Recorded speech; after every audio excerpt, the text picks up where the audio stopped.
Lalaki sa China nakaiwas mula sa humaharurot na tricycle. Saan naman kaya nanggaling ang sasakyan? Ang ibang detalye po ating aalamin maya-maya. Magandang gabi. Ako po si Ricky Matay. Ako si Nina Richie Alagaw Flores. Ito ang mata ng Agila International. Para naman sa mga headlines ngayong araw ng Huwebes. Dating Pangulong Rodrigo Duterte nasa kustudiya na ng International Criminal Court. Davao City Representative Paulo Duterte naghain ng petition for habeas corpus sa Korte Suprema. Kondisyon ng Russia para sa Ukraine peace deal, inihain na. Italy niyanig ng magnitude 4.4 na lindol. At flight ng Crew 10 patungong International Space Station naudlot dahil sa problema sa hydraulic system.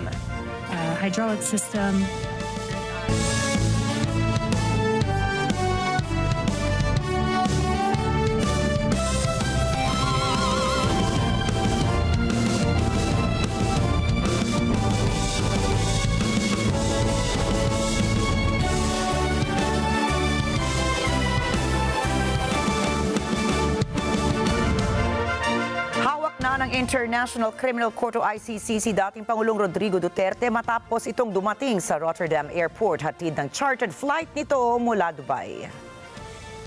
Dinala ang dating Pangulong Duterte sa International Criminal Court Penitentiary Institution para doon maghintay para sa kanyang paglilitis. Mula sa airport, agad na inihatid si former President Rodrigo Duterte sa Scheveningen Prison sakay ng isang itim na sasakyan at ilang police mobile escorts. Sumalubong naman sa convoy ang grupong mga supporters habang isinisigaw ang kanilang hangaring ibalik ang dating Pangulo sa Pilipinas. Inaresto si Duterte sa bisa ng warrant of arrest na ipinalabas ng ICC kung saan siya nahaharap sa kasong crime against humanity dahil sa umunoy extrajudicial killings sa war on drugs ng kanyang administrasyon. Samantala, inihanda ng ICC ang inisyal na pagharap ni Duterte at subsequent judicial proceedings sa harap ng korte. Tinukoy ni ICC Chief Prosecutor Karim Khan nitong nakaraang buwan paanya sila nagsumite ng aplikasyon para sa warrant of arrest sa dating Pangulo para panagutin ito sa mga krimeng nangyari sa drug war ng Duterte administration. The office has been investigating the situation of the Philippines for some time in relation to the so-called war on drugs. Last month, under the supervision of Deputy Prosecutor Manjay Niang, the team submitted a warrant application to the judges of the pretrial chamber. The judges have issued that warrant and it's been executed. And in issuing the warrant, the judges have found reasonable grounds to believe that Mr. Duterte has committed the crime of murder as the founder, as the head of the so-called Davao death squad, as the mayor of Davao City, and then later as the president of the Philippines between 2011 and 2019. Samantala, nagbigay naman ng mensahe ang dating Pangulo sa kanyang mga taga-suporta bago siya lumapag sa Rotterdam. To my countrymen, just to give you the current situation, I am about to land sa Hague. Galing ako Dubai, stopover for it's a long haul, it's a long flight. Okay ako, doon na touring. And I think this is something to do with the law and order noon. At sinasabi ko naman sa mga pulis at military na trabaho kayo at ako ang managot. So ito na nga. For all of the whatever happened in the past, ako na yung nag-front sa ating law enforcement pati military. Sinabi ko na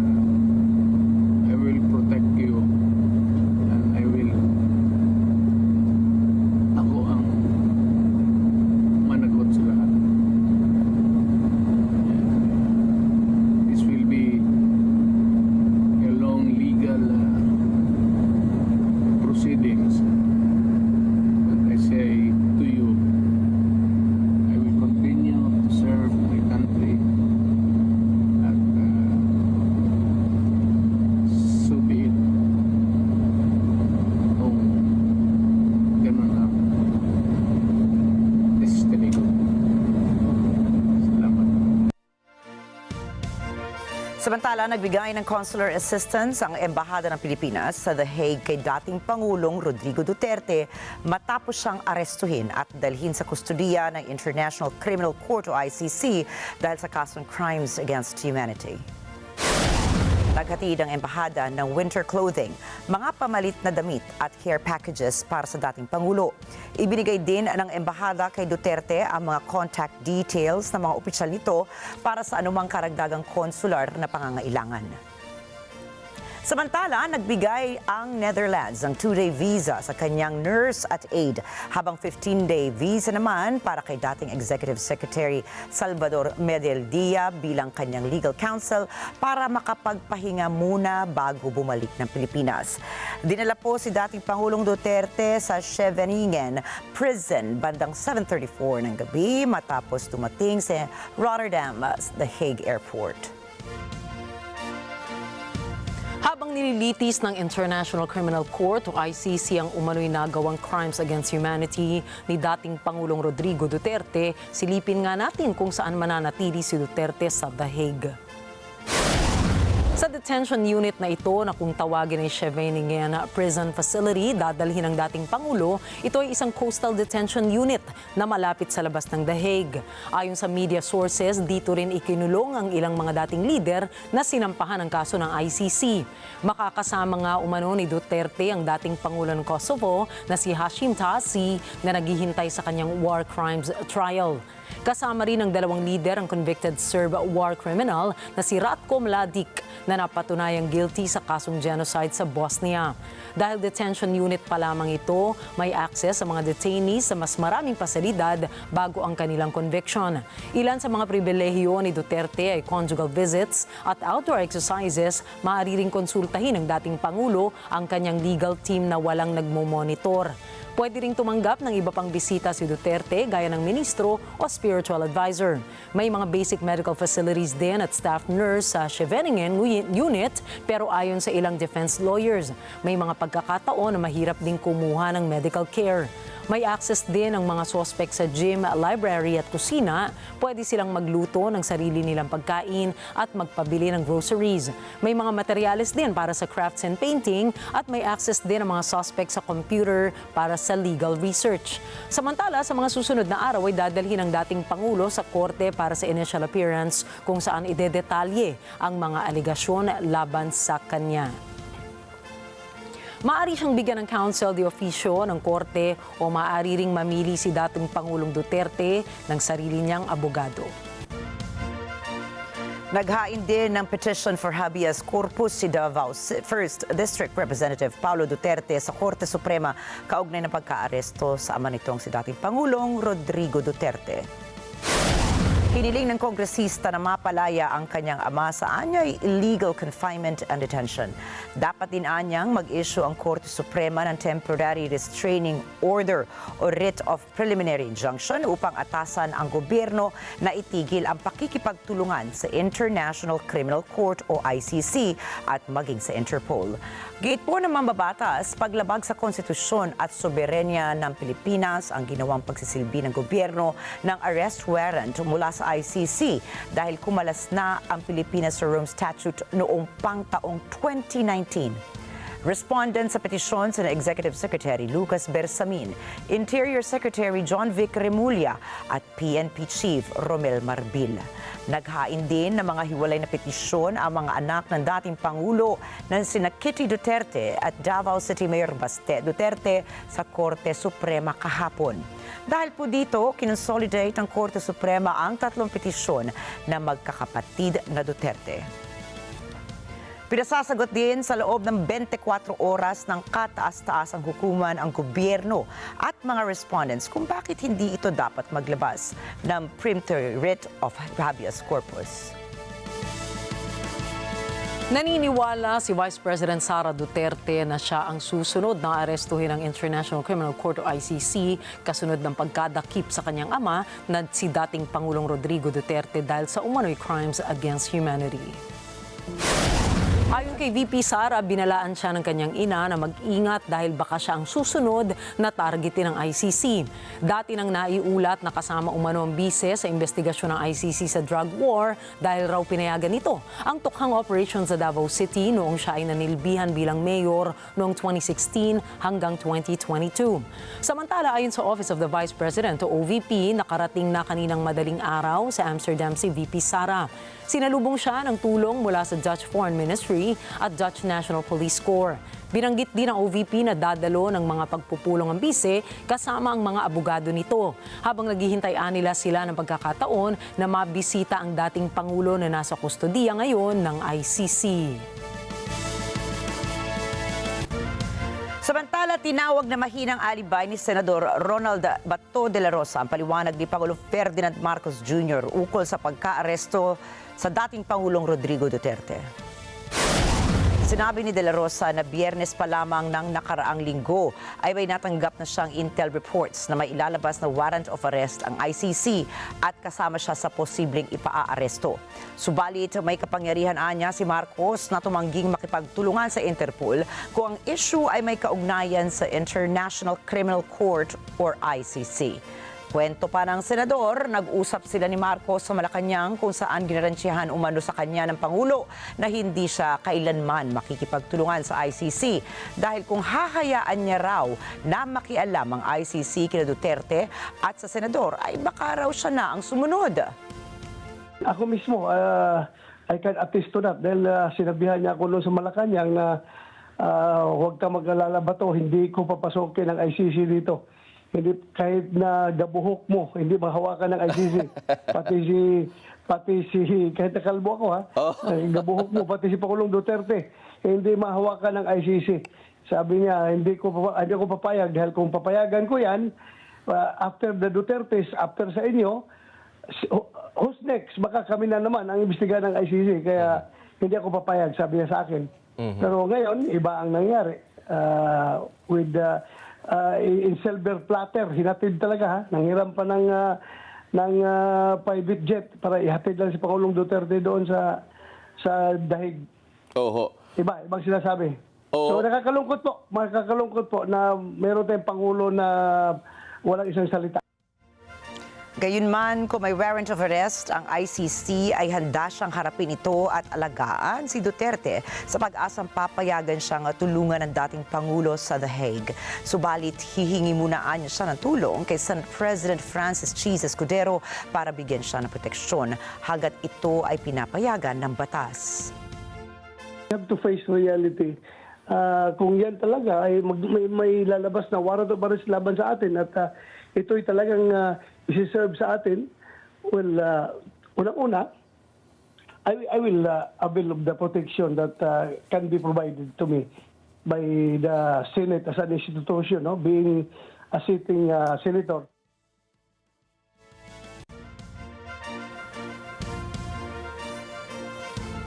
Sa ibang balita, pinabulaanan ng Malacanang ang kumakalat na ulat na pinigil ng law enforcers sa United States si First Lady Liza Araneta Marcos.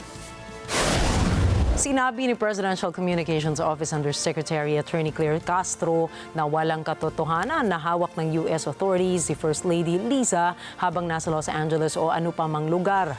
Ayon kay Castro, dumating ng Maynila ang First Lady noong Lunes ng umaga. Si First Lady ay nagsagawa ng working visit sa Estados Unidos para lumahok sa Meeting of the Minds at Manila International Film Festival. Siya ay nasa Miami, Florida at Los Angeles, California mula Marso 5 hanggang 8. Noong Marso 11, pinangunahan ni First Lady Marcos ang turnover ng mga donasyon sa Girl Scouts of the Philippines sa kanyang tanggapan sa Maynila. Itataas po ng East Zone Concessionaire Manila Water Company Incorporated ang singil nila sa bill ng tubig sa susunod na buwan. Batay sa advisory ng water company, itataas nila sa 65 centavos per cubic meter ang singil sa tubig. Katumbas ito ng pagtaas na 21 centavos kada buwan sa mga kumukonsumo ng 10 cubic meters 45 centavos sa mga gumagamit ng 20 cubic meters kada buwan at 90 centavos sa mga kumukonsumo naman ng 30 cubic meters. Ang pagtaas sa singil ng tubig ay dahil inaprubahan ng Waterworks and Sewerage System Regulatory Office ang pagtaas sa tariff mechanism ng distribution utility para sa second quarter ng taong 2025. Susunod, Taiwanese President Lai Ching-te nangakong lalabanan ng China. Russian President Vladimir Putin sorpresang bumisita sa Kursk. At Russia naghain na rin ng kahilingan para sa isang peace deal. Detalye ng mga balitang yan at iba pang mga balita sa pagbabalik ng Mata ng Agila International.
Ngayong Sabado sa Motorcycle Republic.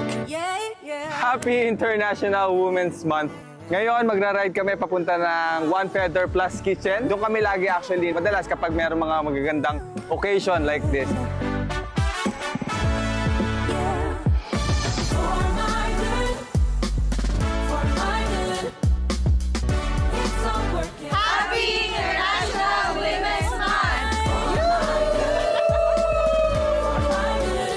Isasama namin kayo tuwing Sabado, 5 p.m. to 6 p.m. Let's live together sa NET25. Sa NET25. Taxes don't have to be taxing. Join us as we sit down with the tax whiz himself, Mona Brea, founder and CEO of Asian Consulting Group, to break down the complexities of the Philippine tax system, recent reforms, and the biggest pitfalls MSMEs and online sellers should avoid.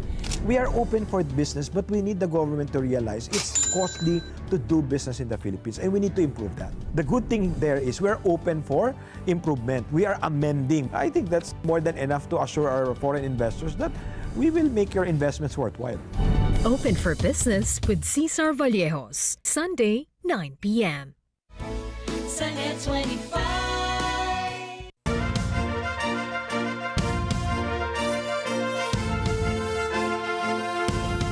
Iniulat ni Taiwanese President Lai Ching-te na lalo pang pinaigting ng China ang kanilang influence at infiltration campaign laban sa kanyang bansa.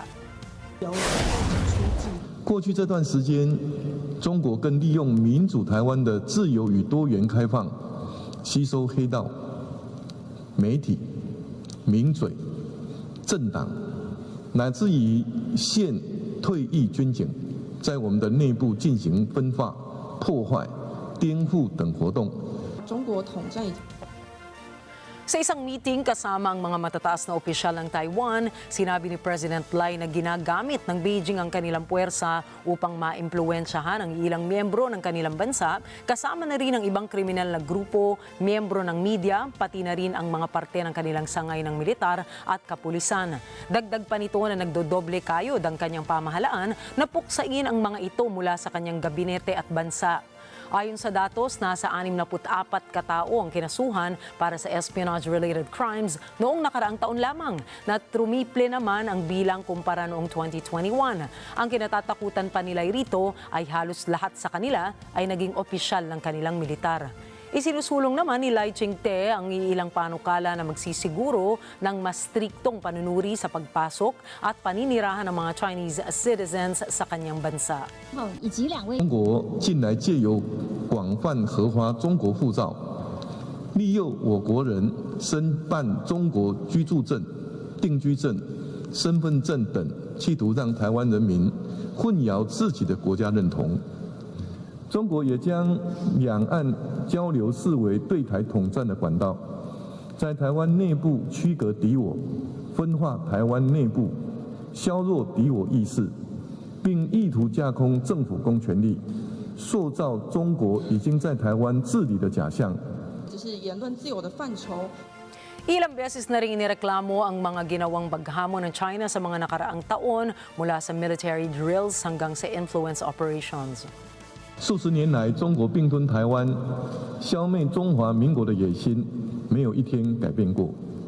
不仅仅持续文攻武吓，对台湾社会的统战渗透也愈来愈严重。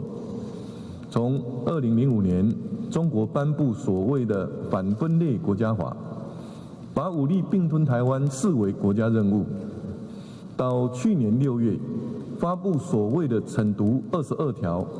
将所有不接受台湾是中华人民共和国一部分的所有人都视为惩戒对象，作为伤害台湾人民的借口。每一个人的警觉与行动，就是对抗统战渗透最坚强的防线。只有团结，才能抵抗分化。只要每个国民都在国家的繁荣和安全的目标上扮演自己的角色，齐心合作，没有什么可以击倒我们。 预料呢？ Sorpresang binisita ni Russian President Vladimir Putin ang inokupa nitong Kursk region. Все люди, которые находятся на территории Курской области, совершают здесь преступления против гражданского населения, противодействуют нашим вооруженным силам, правоохранительным органам и специальным службам в соответствии с законами Российской Федерации являются террористами. Так их действия квалифицирует Генеральная прокуратура России, и именно по этим статьям терроризм возбуждено против них уголовное дело Следственным комитетом Российской Федерации. Гвардейская мотострелка.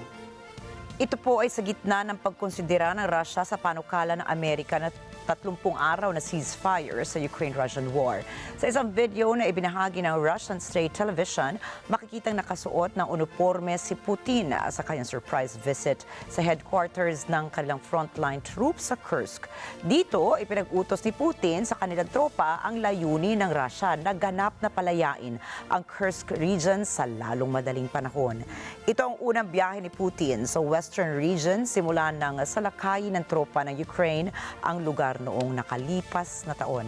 Nakikita naman ang pagbisitang ito ni Putin na magpapalakas sa moral ng kanyang mga sundalo kasabay ng pag-abanse ng mga ito sa huling remnants ng holdout ng Ukraine sa loob ng Russia.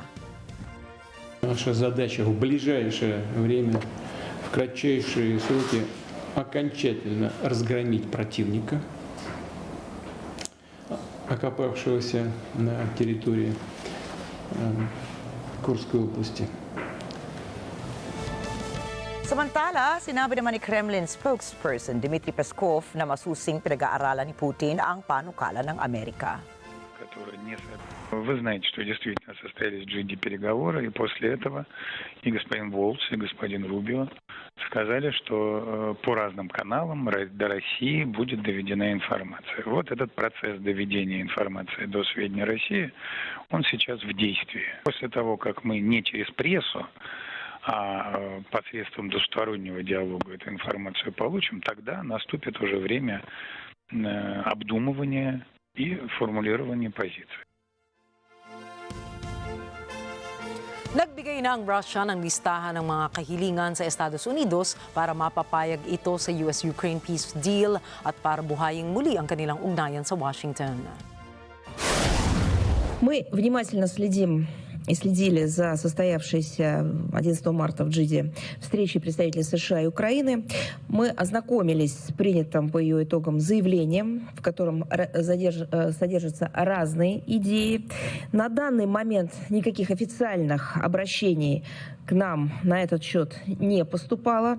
Со своей стороны будем готовы обсудить изложенные там инициативы в ходе будущих контактов с американской стороной. Также могу сказать, что такие контакты возможны уже сегодня. И обязательно вас будем информировать по их итогам в зависимости от той конкретики, которой будем располагать.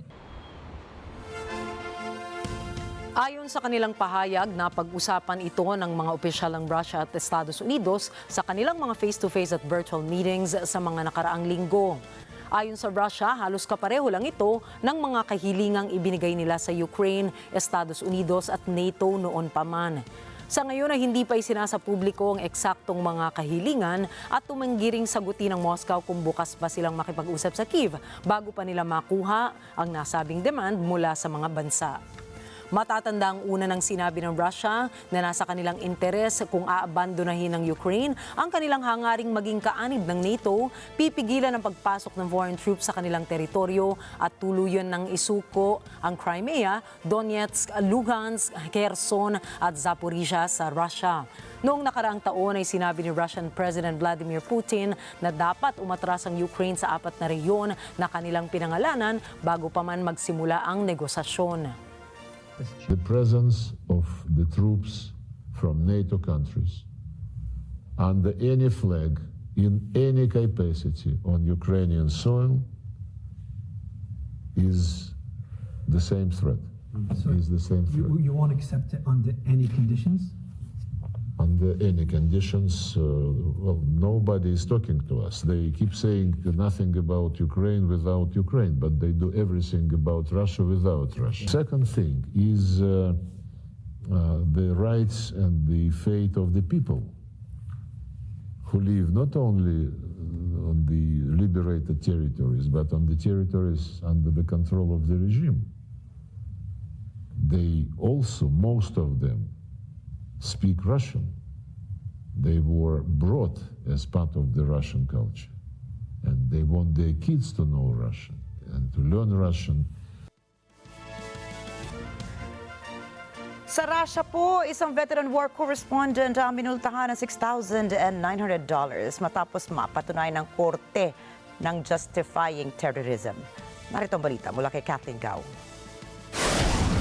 Minultahan ng isang Russian military court si veteran war correspondent Nadezhda Kevorkova ng 600,000 rubles o $6,900 noong Miyerkules.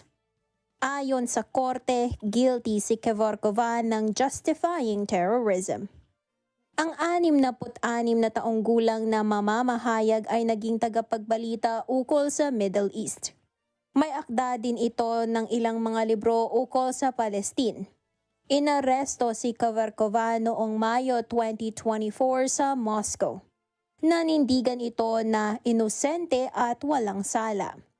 Sa korte, ibinalitang sinabi nitong kailanman ay hindi siya sumuporta sa anumang organisasyong politikal ni sa anumang aktibidad panterorismo. Ayon sa kanyang abogado, ang kasi ay mula sa post ni Kevorkova sa kanyang Telegram channel ukol sa Taliban ng Afghanistan. Nasa terrorist list kasi ng Russia ang Taliban mula pa noong 2003. Tinanggal lang ito sa listahan noong nakaraang Desyembre. Dagdag ng abogado ni Kevorkova, ang pagbayarin ng multa ay maituturing na acquittal sa panahon ngayon. Все мы тоже переживали за это дело, и за надежду, и за возможный срок, который запросил прокурор. Но, слава богу, судья, я думаю, что услышал наши доводы, услышал отсутствие общественной опасности в целом, в чем обвиняли Надежду. И в целом для наших дней штраф по такому обвинению можно считать практически оправдательным приговором, поэтому мы довольны, и я думаю, что мы... Ayon sa Reporters Without Borders, isang press freedom organization. Sa kasalukuyan, may 40 media professionals ang nakakulong sa Russia. Kathleen Ga para sa mata ng Agila International, trusted, connected, on point. Matapos ang halos isang araw na sagupaan, napatay ng mga puwersang panseguridad ang 33 mga umatake at ligtas na nakarating ang mga nailigtas na bihag sa Quetta. Nasa 440 na pasahero ang binihag ng Baloch Liberation Army o BLA nang salakayin ng militanteng grupo ang Jafar Express sa Balochistan region ng Pakistan. Pinasabog nila ang riles at pinaputukan ng tren habang patungo ito sa Peshawar. Nagbanta ang BLA na papatayin ang mga bihag na political prisoners at aktivista. Inangkin ng pinakamalaking armadong grupong etniko sa rehiyon ang pag-atake na nagresulta sa pagkamatay ng 21 bihag at 4 na sundalo. Mahigit 100 sundalo, special forces at mga helicopter ng militar ang tumulong sa pagsagip sa mga bihag na naipit sa malayong kabundukan. Nakatakdang bumisita si Prime Minister Shehbaz Sharif sa lugar ngayong Huwebes. Naglipa na ang pro-Palestinian protests sa iba't ibang universidad sa Estados Unidos. Ito po ay matapos arestuhin sa Columbian University student activist Mahmoud Khalil na mga ahente ng US Department of Homeland Security noong Sabado. Narito po ang karagdagang detalye mula kay Michelle Verzonilla. Noong Martes sa New York, may 100 mga demonstrador, kabilang ang mga estudyante at teachers ng New York University at ng City University of New York. Nagtipon ang mga ito sa Washington Square Park upang labanan ang pag-aresto kay Columbia University student activist Mahmoud Khalil noong Sabado ng Department of Homeland Security agents. Una si Khalil sa kampanya ni Pangulong Donald Trump na ipa-deport ang sinumang foreign student na sangkot sa pro-Palestinian protest movement. The message is very simple. We're not going to be intimidated. We're not going to let them strip us of our First Amendment rights, our Fifth Amendment rights, or our 14th Amendment rights. Si Khalil ay inakusahan ng pagsuporta sa Palestinian group na Hamas. Ang Hamas ay tinuturing ng US na isang terrorist organization. Subalit para sa mga abogado ni Khalil, ang protest activity nito ay protektado ng the First Amendment ng US Constitution. Samantala, isang kawanis na protesta rin ang naganap naman sa University of California, Los Angeles. We just wanted to respond to the repressive tactics used against Mahmoud Khalil, who was like a Palestinian student activist in Columbia University. He was really foundational to their movement. The community really relied on him. He was one of the lead negotiators during the Gaza Solidarity Encampment, and he's been unlawfully arrested and basically held hostage by ICE. Sa California pa rin, dose-dosena ang nagtipon sa UC Berkeley bilang suporta kay Khalil. Tinawag ng isang demonstrador mula sa San Francisco State University ang pagkakaaresto kay Khalil na isang aksyong fascismo. This is point-blank fascism, and for America to call itself a democracy that thrives off of free speech and the First Amendment, that's not something we're going to stand for, and it's not true. Our First Amendment right gives us protected speech, no matter what it may be, and we're not going to stand for our colleagues and our brothers and our classmates that are being disappeared. We quite literally do not know where they were. Some people say he's in an ICE facility in Texas. We're not sure. It's something we're not going to stand for, and we're going to fight against it no matter what, because it goes against status quo, and it's a dive into fascism. Aniya, ang pag-aresto sa mga estudyante ay upang pigilan ang mga ito na pag-usapan ang Palestine at ang pag-okupa rito ng Israel. If they could arrest a permanent citizen, a permanent resident, a green card holder, then they could go for anybody. It feels like they will just bend the Constitution and bend the First Amendment to make it be whatever they want in order to persecute these students and to get them to stop talking about Palestine and against the Israeli occupation of Palestine. Samantala, pansamantalang hinarang ni District Judge Jesse Furman ng Manhattan ang mga otoridad na i-deport si Khalil. Nag-schedule ito ng isang hearing. May kapangyarihan si Furman na iutos na pakawalan si Khalil mula sa detention kung nasalansang ang mga karapatan nito. Maaari masubukan ng kaso kung saan paghihiwalayin ng immigration courts ang kalayaan ng pamamahayag at ang pagsuporta sa mga itinuturing ng US na terorista. Kadalasang binabawi ang green cards kung ang isang individual ay napatunayang gumawa ng seryosong krimen. Ayon sa immigration law specialist, hindi batayan ang mga protesta at pananalita upang bawiin ang green card. Si Khalil ay hindi pa kinakasuhan ng anumang krimen. Michelle Verzonilla para sa mata ng Agila International, trusted, connected on point. Pinuri ng Ukraine ang usapan nito at ng Estados Unidos kamakailan ukol sa pagtatapos ng giyera laban sa Russia. Anyang iminungkahing 30 araw na ceasefire ay maaaring gugulin upang gumawa ng planong pangkapayapaan. Si Terlin Cunanan para sa balita.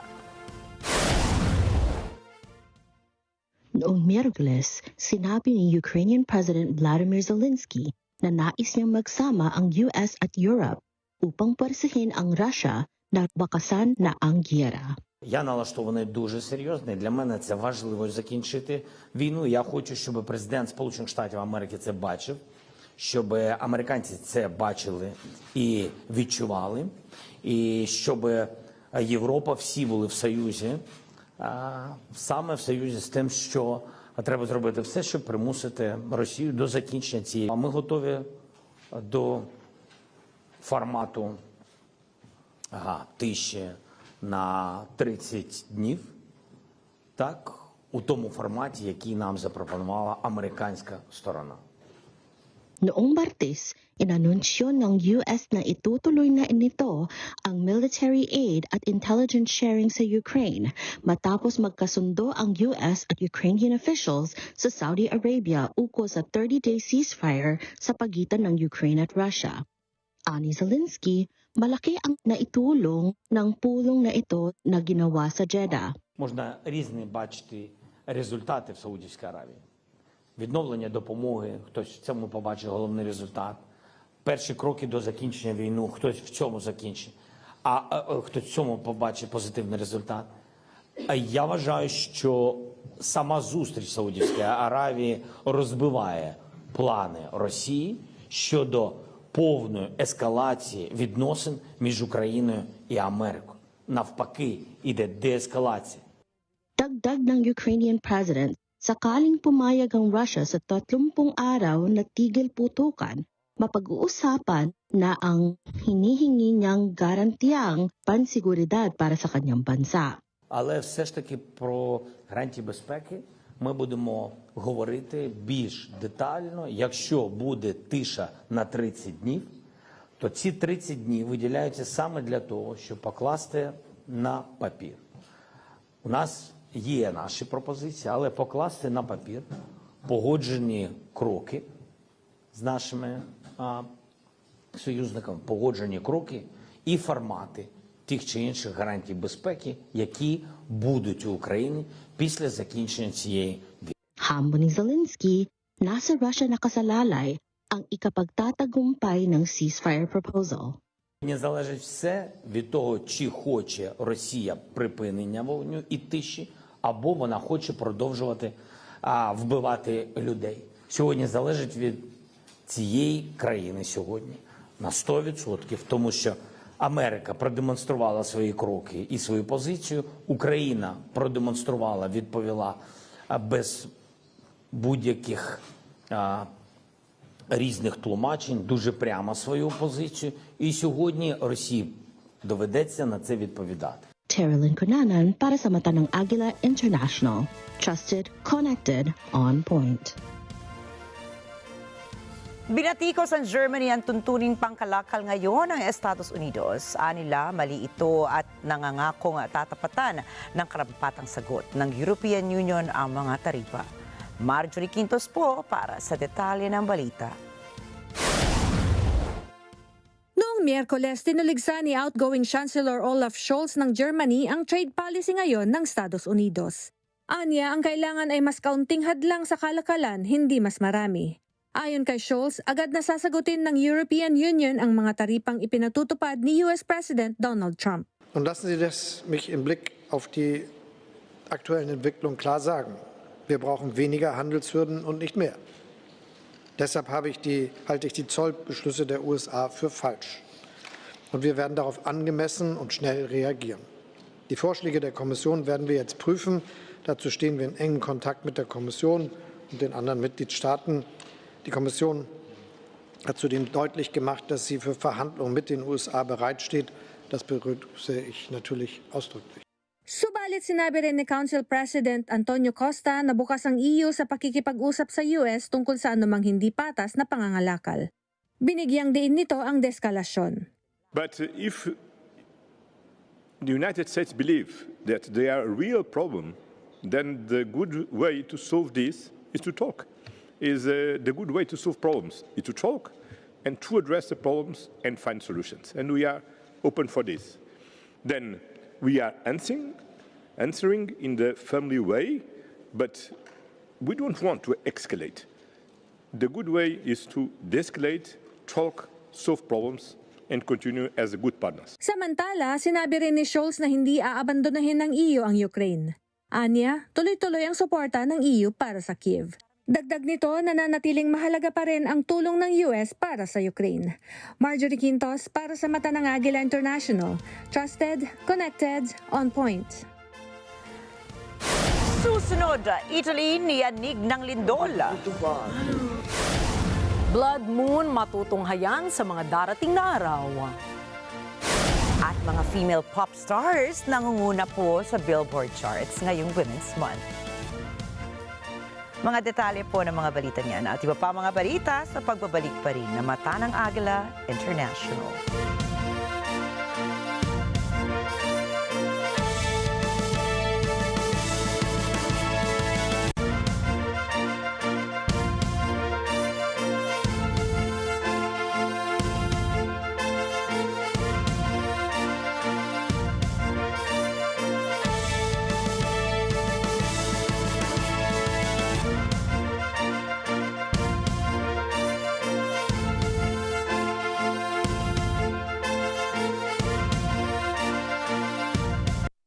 Alam namin ang iyong pagsisikap. Dama namin ang iyong mga sakripisyo. Kita namin ang pagharap mo sa bawat pagsubok. Kaya sa kabila ng mga hamon ng buhay, nandito kami para umalalay. Kasi katulad mo, gusto rin namin ang magandang bukas para sa kanya. Hatid namin ang dekalidad na edukasyon at makabagong pasilidad sa abot kayang halaga. Kaya huwag ka nang mangamba. Sasamahan ka namin tuparin ang mga pangarap niya.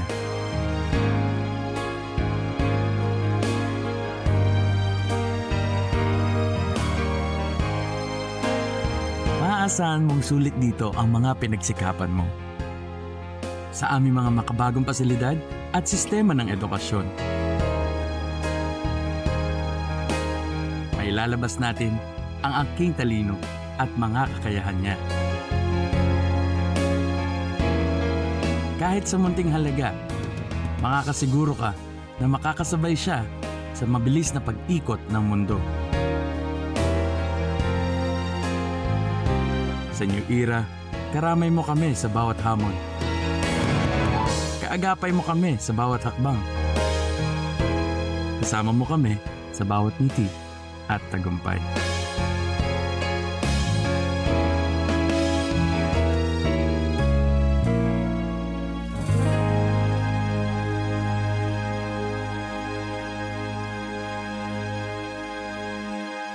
Ang mga maiinit na balita at rumaratsyad ang usapan ng bayan, ihahatid namin sa 100%! 100% ang pagbabalita! 100% talakayan! Lunes hanggang Biyernes! Alas 5 hanggang alas 7 ng umaga! Live na live sa Radyo Agila 1062 Mega Manila! At sa NET25!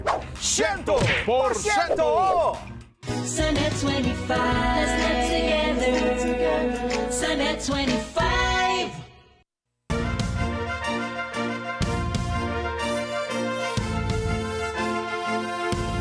Niyanig ng magnitude 4.4 na lindol ang Campi Flegrei sa Italia.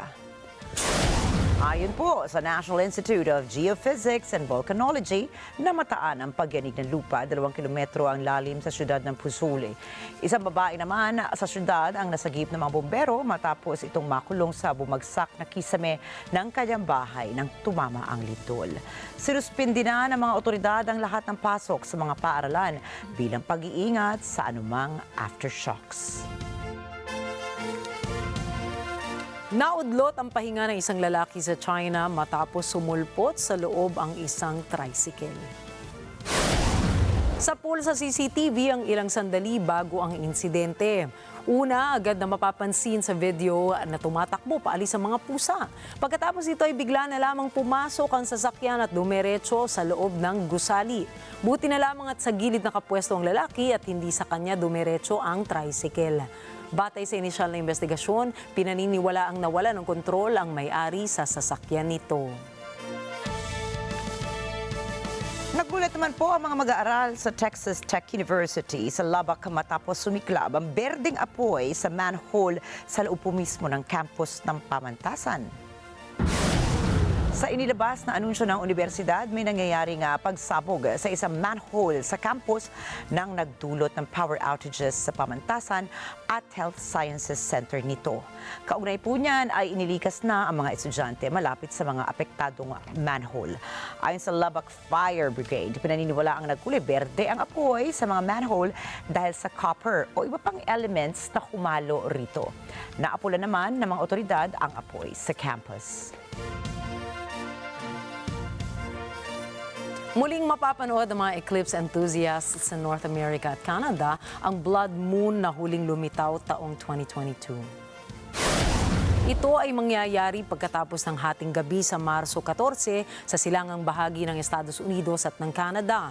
Habang ang mga nasa kanlurang bahagi naman ng kontinente ay makikita bago maghating gabi sa Marso 13.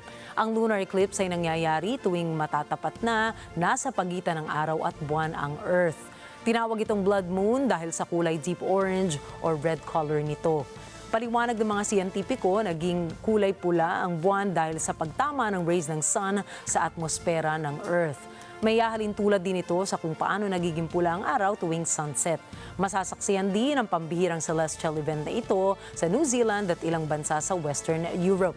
Ayon sa NASA, hindi na kinakailangan ng kahit anong special glasses para matanaw ang lunar eclipse. Anila ang kailangan gawin lamang ay lumabas at tumingin sa kalangitan para mapanood ito.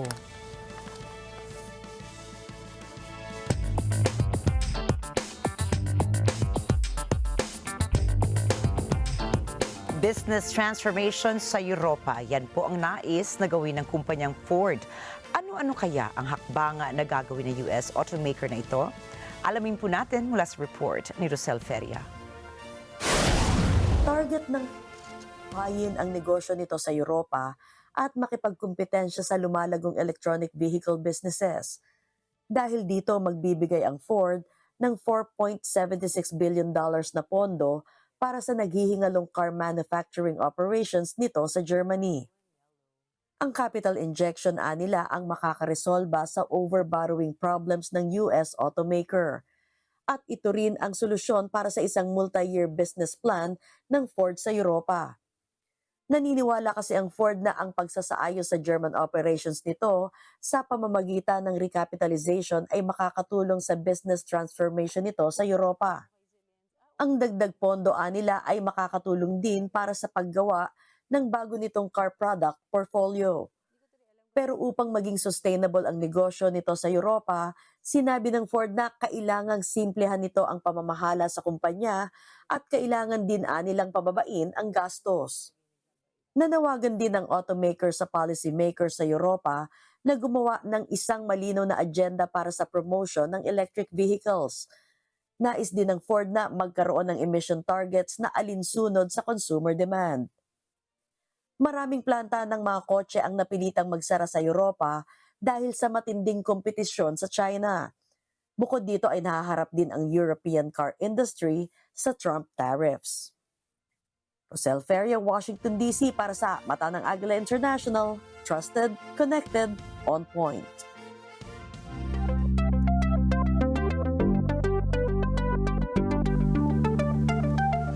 One step closer na nga ang isang kumpanya sa Estados Unidos sa pag-perfect ng kanilang flying car. Alamin nga natin ang detalye kay Myla Simbulan tungkol sa Defying Gravity car.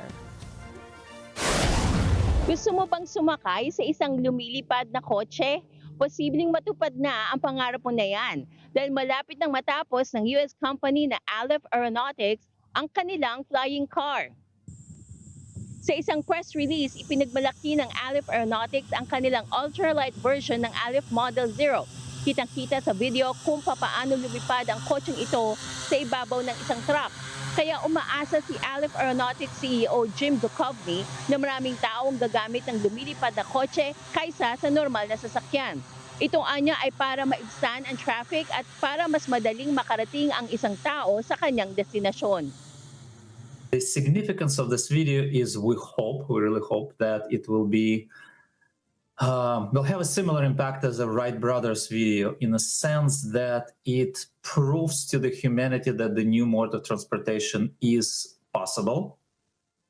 It has the independently verifiable proof that that this new mode of transportation does work and does exist. And we hope it will start some kind of a new market, new economy for this new mode of transportations, which we call flying cars.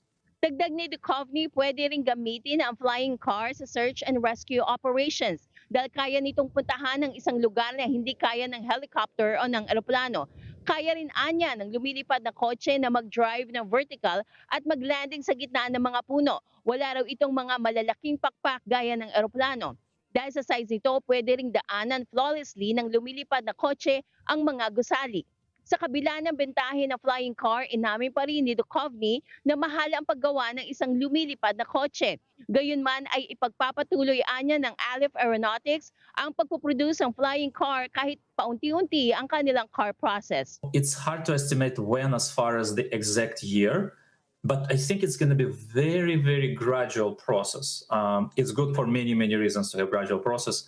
To get it to consumers so people slowly get used to it, see how safe it is, see how quiet it is, see the benefits of it not only for themselves, but for example, for search and rescue vehicles. So it's a slow, gradual process where people are going to see 1, 10, 50, 100, and so on. Tunay na napakabilis na nga ng paglago ng teknolohiya sa panahon natin ngayon. Baka bukas ay hindi lamang flying cars ang maimbento ng tao, baka pati flying motorcycles na rin. Kayo, ano ang gusto nyong susunod na ay maimbento ng tao? Myla Simbulan, Swarthmore, Pennsylvania, para sa mata ng Agila International. Trusted, connected, on point. Sa iba pa pong mga balita, matatagalan na naman ang pag-uwi ng 2 stranded na astronauts sa International Space Station o ISS matapos magkaproblema ang gagamiting rocket ng Crew 10. Ayon sa NASA, ipinagpaliban nila ang launching para magsagawa ng technical maintenance para siguruhin na ligtas ang Crew 10. Noong September 2024, nang dumating ang Crew 9 mission sa ISS, subalit dahil sa hindi inaasahang problema ay hindi na makauwi sina Suni Williams at Butch Wilmore. Batay sa schedule ng Space Agency, nakatakdang umalis sa Space Station ang dalawa sa March 19. Subalit, sa kabila ng hamon na kinakaharap ng NASA, malaki naman daw ang posibilidad na mababago pa ang petsa ng pag-uwi ng 2 astronauts. Sina Wilmore at Williams ay kasama sa unang crew na sumakay sa Boeing Starliner. Ang Starliner ay nakaranas ng thruster malfunction habang patungo ito sa ISS.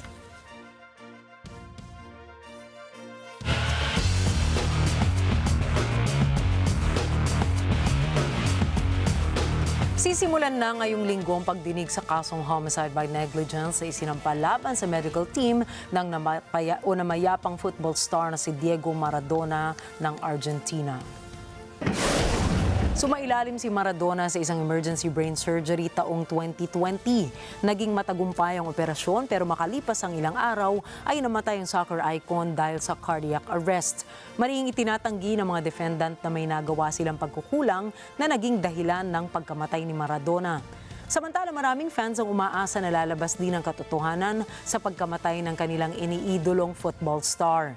Sumikat si Diego Maradona nang maipanalo nito sa World Cup ang Argentina taong 1986.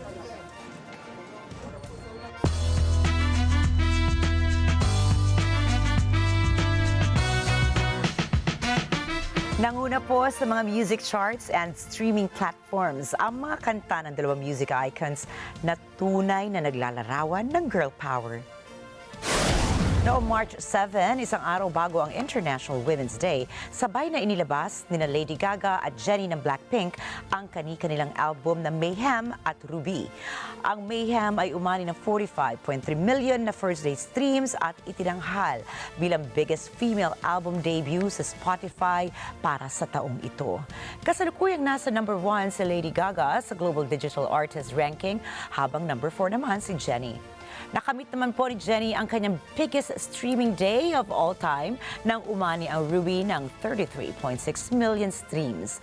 Matatandaan nag-collab si Lady Gaga at Blackpink para naman sa kantang Sour Candy noong taong 2020. Samantala, nirelease din ng Blackpink member na si Lisa ang kanyang album na Alter Ego noong February 28 na umani na rin ng milyon-milyong streams. Sa huli naman po, magsisimula ang world tour ng Blackpink matapos ang ilang taong hiatus ng grupo.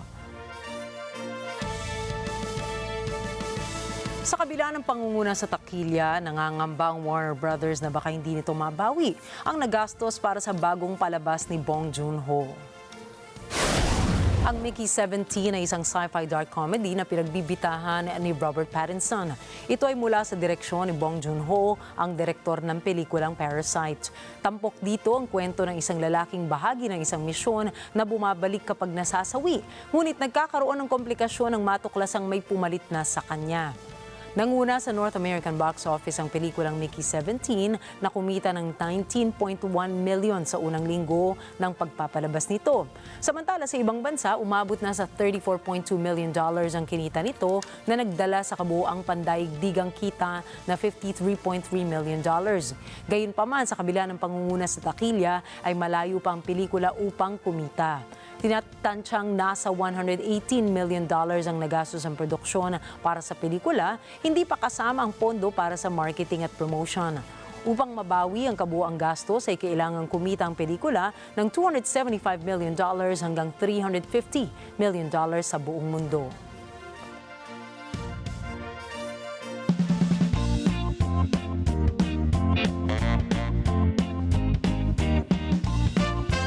Inihayag naman po ng Lego ang malaking pagtaas ng kanilang sales numbers sa nakaraang taon.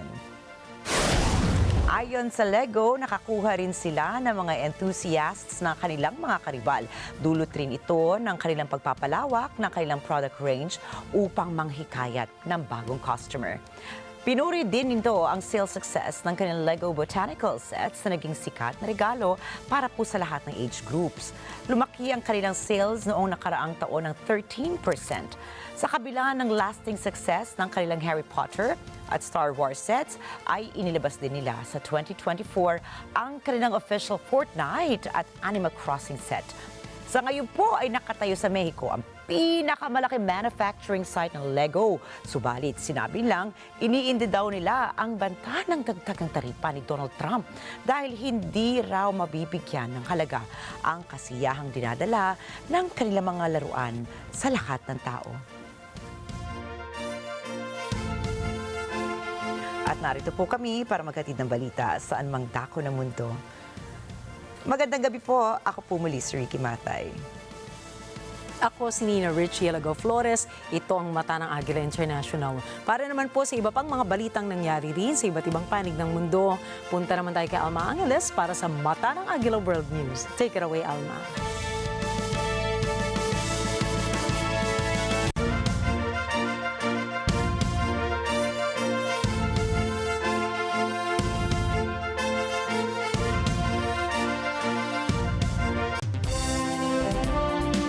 Thank you, Nina Enrique. Good evening, everyone. I'm Alma Angeles for NET25 World News on tonight's headlines.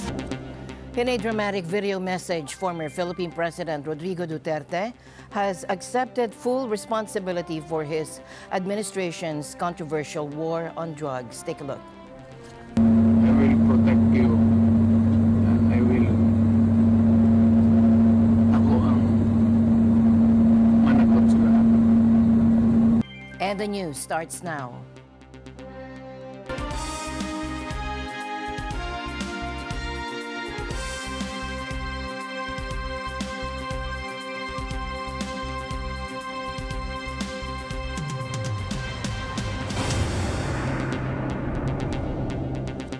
In a dramatic video message, former Philippine President Rodrigo Duterte has accepted full responsibility for his administration's controversial war on drugs. Take a look. It's a long haul, it's a long flight. Okay ako. Do not worry. And I think this is something to do with the law and order noon. At sinasabi ko naman sa mga polis, military na trabaho kayo at ako ang managot. So ito na nga. For all of the whatever happened in the past, ako na yung sa ating law enforcement at military. Sinabi ko na I will protect you and I will ako ang managot sa lahat.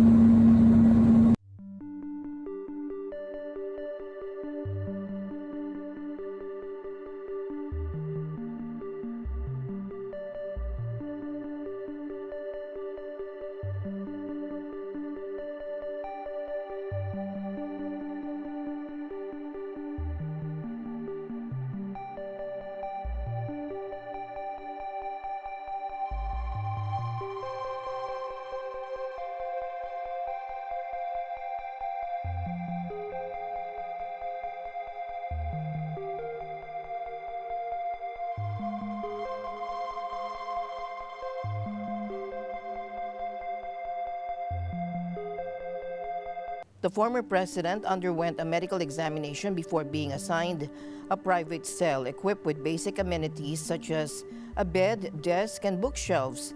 As a detainee, he will have access to facilities not typically available to convicted prisoners, including conjugal visits, an outdoor exercise area, and unmonitored communications with his legal team. Duterte will join other notable inmates, including militia leaders from Sudan, Mali, and the Central African Republic.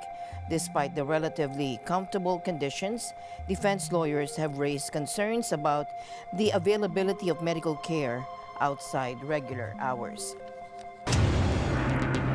Russia has presented the United States with specific conditions to end the conflict in Ukraine and normalize relations. Now, these demands include Ukraine abandoning NATO membership aspirations, the removal of foreign military presence from Ukrainian territory, and global recognition of Russia's territorial claims over Crimea and other annexed regions. Now we all eagerly await the Russian response and urge them strongly to consider ending all hostilities. While discussions between American and Russian officials have been ongoing for approximately 3 weeks, uncertainty remains about whether Russia will engage directly with Ukraine before its prerequisites are satisfied. President Zelensky has demonstrated willingness to compromise by agreeing to a 30-day ceasefire, emphasizing that ending the conflict remains his priority, while calling for unified international pressure on Russia. I am very serious, and for me it is important to end the war. I want the President of the United States to see it. I want Americans to see and feel it. I want Europe and all to be in alliance in order to do everything to force Russia to end this war. А треба зробити все, щоб примусити Росію до закінчення цієї війни. A ceasefire is not the same as ending the war, and Ukraine's objections have been that it may in fact be counterproductive, because putting in place a cementing of the front lines in their current position without any long-term guarantee of ensuring that the war will actually come to an end risks rewarding Russia by making the current zone of control permanent and freezing the conflict in place as opposed to resolving it. President Trump characterized recent diplomatic efforts as successful but acknowledged the ultimate decision rests with Moscow, suggesting a successful ceasefire would represent significant progress toward ending the conflict. Do you have a meeting with Vladimir Putin scheduled or conversation? What would be your I won't comment on that, but we had a great success yesterday. We have a full ceasefire if it kicks in. We have to see. It's up to Russia now. But we've had a good relationship with both parties, actually, and we'll see. We'll be knowing people are going to Russia right now as we speak, and hopefully we can get a ceasefire from Russia. And if we do, I think that would be 80% of the way to getting this horrible bloodbath finished. It's a bloodbath is taking place over there. Despite receiving positive signals, President Trump expressed reservations about Russia's intentions, highlighting that substantive discussions haven't yet occurred and underscoring the potential global consequences of failure. Are you confident that Vladimir Putin will keep the ceasefire, considering that he's broken them in the past? We haven't spoken to him yet with substance, because we just found out and we just were able to get Ukraine to agree. So we're going to know very soon. I've gotten some positive messages, but a positive message means nothing. This is a very serious situation. This is a situation that could lead to World War III. Meanwhile, President Putin continues to frame Russian actions in terms of defensive necessity, focusing particularly on securing the Kursk region and establishing a buffer zone along the border, potentially complicating ceasefire implementation. That continues to fight here and to fully liberate the territory of the Kursk region, to restore our sovereignty along the state border, and we also need to think of a buffer zone around our state border going forward. Some American officials expressed concern that Putin might leverage any temporary truce to create divisions between the United States, Ukraine, and European partners. Russia has consistently made similar demands over decades, seeking to restrict Western military influence in Europe while expanding its own regional power. The one thing that we learn from previous practice in all of the instances where a ceasefire has been brokered between Russia and a victim of Russian aggression by an external power, whether it's France or Germany or the United States, in Georgia, in Syria, in Ukraine itself under the Minsk agreements, always we have seen that it allows Russia freedom of action and constrains the victim. So what we have to look for is whether this is going to repeat that same pattern and be entirely to Russia's advantage, or if, in fact, there is going to be an effort towards a real and lasting end to the conflict. As international attention focuses on Putin's response to the ceasefire proposal, the situation remains fluid with significant implications for regional and global security. President Donald Trump has vowed to impose additional tariffs on key trading partners, including the European Union. And this comes after both the EU and Canada announced billions of dollars in retaliatory tariffs against U.S. goods following Trump's 25% tariffs on steel and aluminum imports. We have been abused really for a long time, and we will be abused no longer. President Donald Trump on Wednesday threatened to escalate the global trade war with new tariffs on trading partners. More tariffs on the EU. Will you respond to their retaliation? Of course I'm going to respond. That's after the European Union and Canada retaliated against his 25% tariffs on all steel and aluminum imports. The European Union treats us very badly. During a meeting with the Prime Minister of Ireland, Trump said it was among the countries abusing the United States. The EU was set up in order to take advantage of the United States. Including Ireland? Is Ireland taking advantage of the US? Of course they are. Canada the biggest foreign supplier of steel and aluminum to the United States, announced its retaliatory tariffs on billions of dollars of U.S. products starting Thursday. We will not stand idly by while our iconic steel and aluminum industries are being unfairly targeted. Canada's Finance Minister, Dominic LeBlanc, said it was a dollar-for-dollar approach. 25% reciprocal tariffs on an additional $29.8 billion of imports from the United States. These tariffs are in addition to Canada's 25% counter tariffs on $30 billion of imports from the United States in response to U.S. tariffs put in place on March 4th. The EU's countermeasures are due to take effect next month, targeting up to $28 billion worth of U.S. goods. First, as of April, we'll automatically reinstate our current suspended rebalancing measures from 2018 and 2020, effectively targeting 4.5 billion euros worth of U.S. goods exported to us. And second, the Commission is taking decisive steps towards the package of additional countermeasures applying to 18 billion euros of U.S. exports to the EU. Now let's talk about Elon Musk, the billionaire CEO of Tesla and SpaceX, and a close friend of former President Donald Trump. Musk is facing a lot of heat for his role in the Trump administration. Take a look. Over the weekend, thousands of people across the U.S. took to the streets calling for Musk to step down from his government duties and for the shutdown of the Department of Government Efficiency, or DOGE. Musk leads this department, which has been tasked with cutting government spending. However, his actions have led to thousands of federal employees losing their jobs, and that has sparked a lot of anger. But it's not just Americans who are upset. Protests have gone global, with demonstrations in Spain, Portugal, France, and the United Kingdom. It seems like people everywhere are fed up with Musk's antics. Critics say Musk doesn't get how this budget cuts. Critics say Musk doesn't get how this budget cuts will hurt everyday people. The DOGE chainsaw is going to affect us all. It's going to defund life-saving research. It's going to threaten our economy. It's going to impede innovation, and it's going to kneecap an entire generation of scientific talent. They argue that cutting funding for places like the National Institute of Health would undermine the very science that Musk benefits from. I think people like Elon Musk don't understand that all the basic medicines that they are benefiting from, everyday life, science that they're benefiting from would be really hampered if NIH funding is cut. And we want medicine to be better, we want science to continue to contribute, and that is going to require NIH funding to not be cut. The protests have turned violent in some places.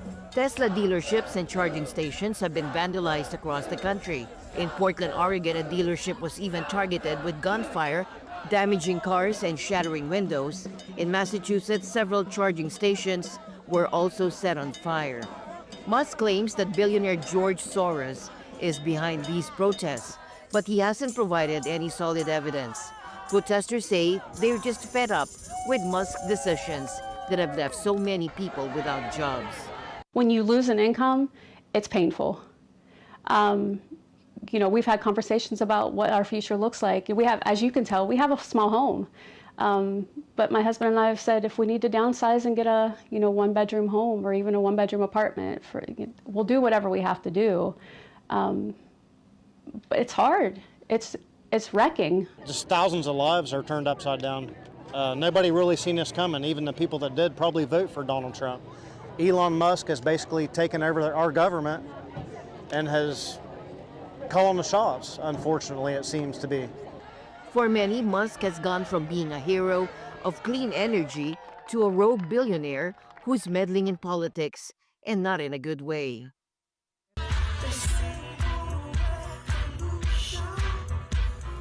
In a dramatic display of friendship and support, President Trump and Elon Musk, the CEO of Tesla, took center stage at the White House.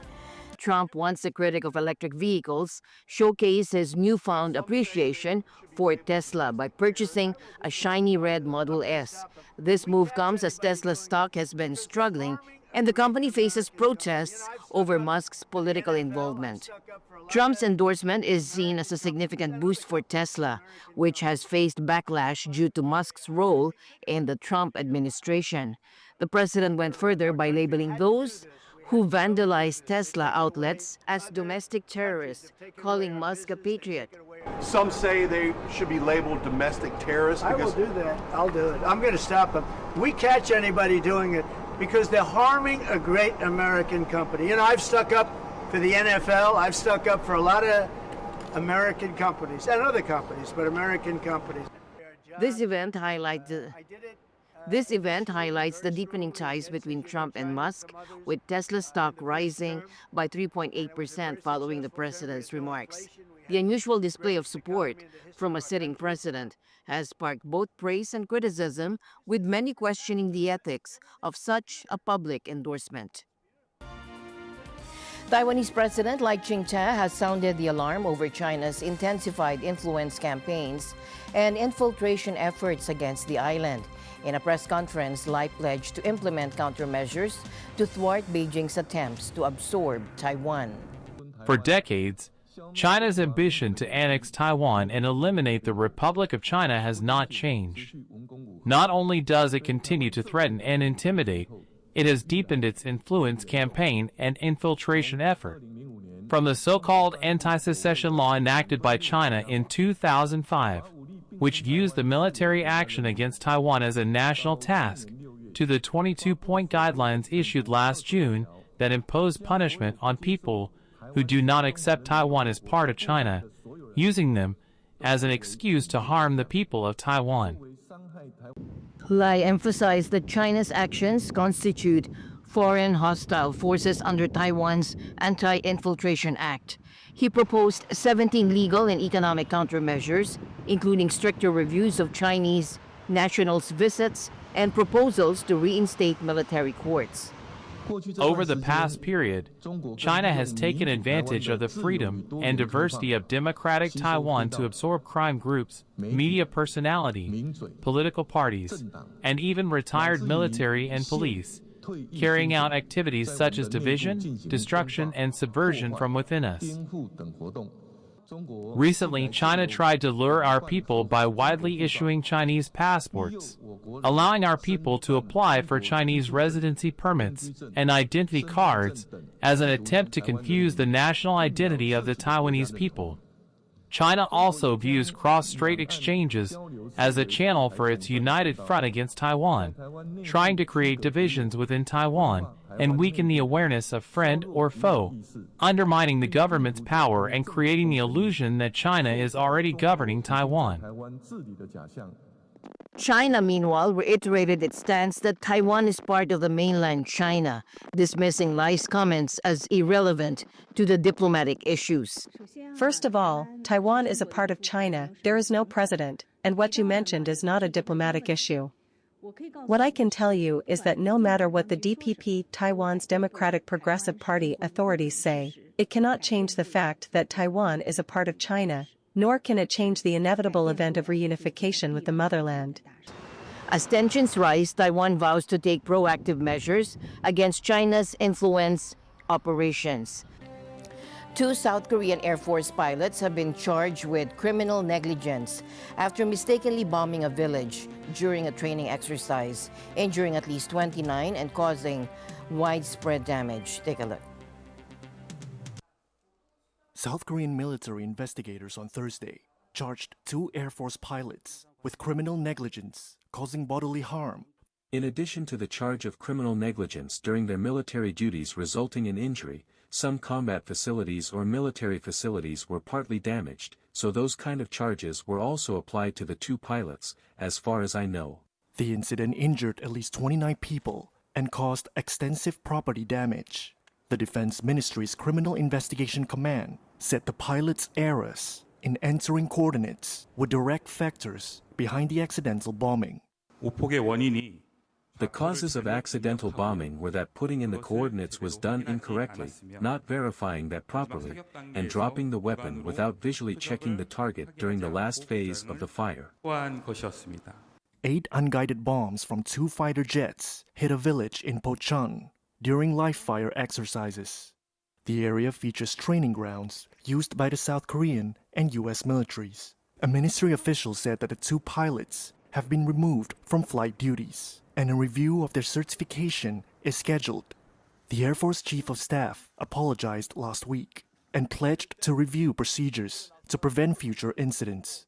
North Korea, which often criticizes South Korean and U.S. military drills, said the accident highlighted the risk of conflict, noting the bombs could have dropped north of the border. An investigation into the incident is ongoing. An American social media influencer, Sam Jones, has sparked outrage across Australia by posting a video of herself picking up a distressed baby wombat from its mother. Now, the video, which has since been deleted, shows Jones handling the protected marsupial, causing significant distress to both Joey and its mother. They are gentle, lovely creatures. To take a baby wombat from its mother and clearly causing distress from the mother is just an outrage.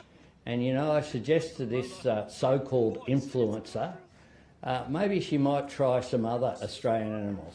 Take a baby crocodile from its mother and see how you go there. Take another animal that can actually fight back rather than stealing a baby wombat from its mother. See how you go there. As a result, Australia's Home Affairs Ministry is now reviewing Jones' visa status, with many calling for her deportation. The incident has highlighted concerns over animal welfare and the misuse of wildlife for social media content. Jones, who describes herself as an outdoor enthusiast and hunter, has made her Instagram account private following the backlash. However, the incident has already garnered widespread attention, with over 13,000 people signing a petition demanding her deportation. The situation remains tense as authorities continue to investigate potential breaches of wildlife laws and immigration regulations. A powerful 4.4 magnitude earthquake shook the Italian city of Naples and surrounding areas early Thursday morning, sending panicked residents into the streets and causing significant damage. Take a look. The quake, which struck at 01:25 local time, was centered near the coastal town of Pozzuoli, just west of Naples, and occurred at a shallow depth of 3 kilometers. The tremor, one of the strongest to hit the region in decades, caused structural damage to buildings, disrupted power supplies, and left one person injured after being rescued from a partially collapsed house. I was sleeping, and suddenly I heard a terrible bang. I had never heard one so loud. It was a very bad moment. Then, of course, when I got up, I turned on the lights and saw that my house is full of cracks. There are cracks everywhere. Despite no fatalities reported, many families chose to spend the night outdoors or in their vehicles, fearing further aftershocks. The earthquake is linked to the seismically active Campi Flegrei region, a volcanic caldera known for its frequent seismic activity. Local authorities have set up a rescue coordination center to assess damage and provide assistance, with schools in affected areas closed for safety inspections. As Naples begins to recover, residents remain vigilant, aware that the region's unique geology could lead to more seismic events in the future. Eyewitness footage captured the dramatic eruption of Guatemala's Volcán de Fuego on Monday in the southwestern region of Guatemala. This volcano is known for its intense activity, spewing lava and ash into the air. The eruption prompted the evacuation of nearby settlements, with authorities warning that up to 30,000 people could be at risk. By Wednesday, the volcano had entered a less intense phase. And the news continues here on NET25. We'll be right back.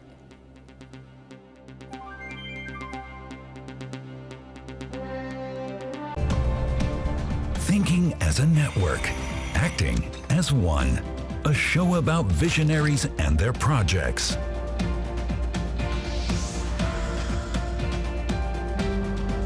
Challenges that can be tackled together for a future worth living. Working for a more united world. Global Us.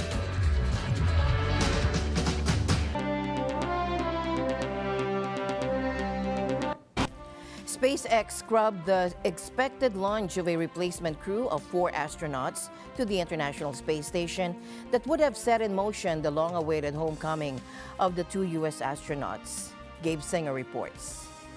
And that we can make a call in 2 U.S. astronauts who have been stuck in space for 9 months will have to wait at least a few days longer to return home after SpaceX on Wednesday scrubbed the launch of a rocket carrying a crew that was meant to replace them, called the Crew 10. NASA was set to launch a SpaceX rocket from Florida to relieve Butch Wilmore and Suni Williams from the International Space Station, but the agency said the launch was called off due to a hydraulic system issue with a ground support clamp arm for the rocket. The astronaut pair has been stuck on the ISS for the past 9 months after NASA deemed that it was too risky for them to fly home on the Boeing Starliner craft they arrived on, which suffered propulsion system issues in space.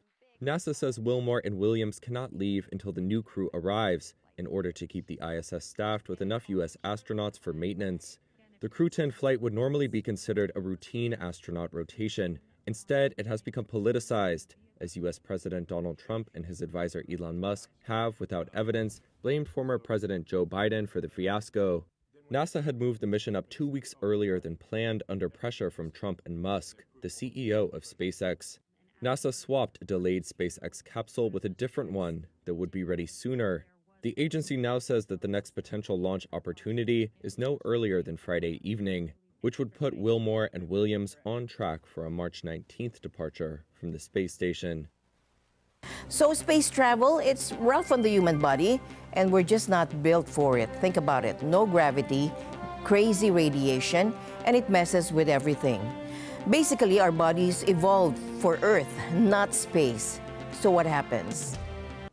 For going to space, the main things that happen to people are there's an adaptation phase that happens right away when you get up to space. The components of that are some motion disturbances that can lead to basically a kind of motion sickness in some people, and then the other factor is after that, or the process that your body undergoes to adapt to this new environment that doesn't have gravity in it.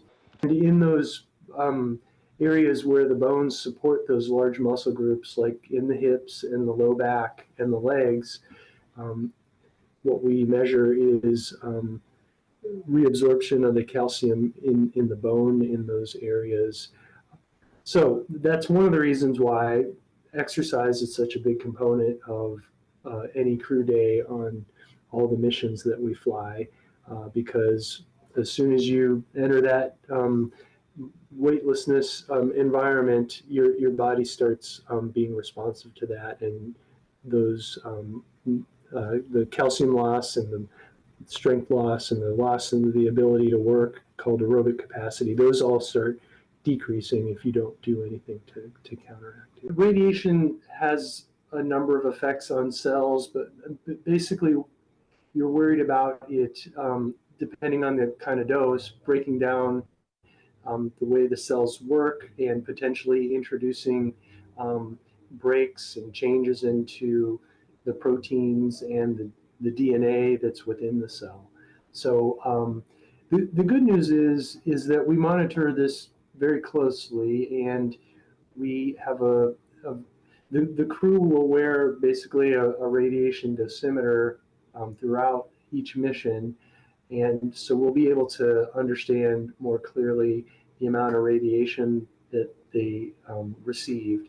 And we have some fairly defined and strict levels for the crew.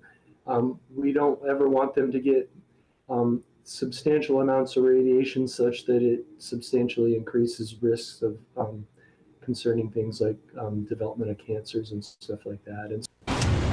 And with that, we end tonight's broadcast. For everyone here on NET25, I'm Alma Angeles. Thank you for joining us. Before I go, a special shout out to Miss Ali Soto. Ali, thank you so much. And with that, we bid you goodbye. Good night.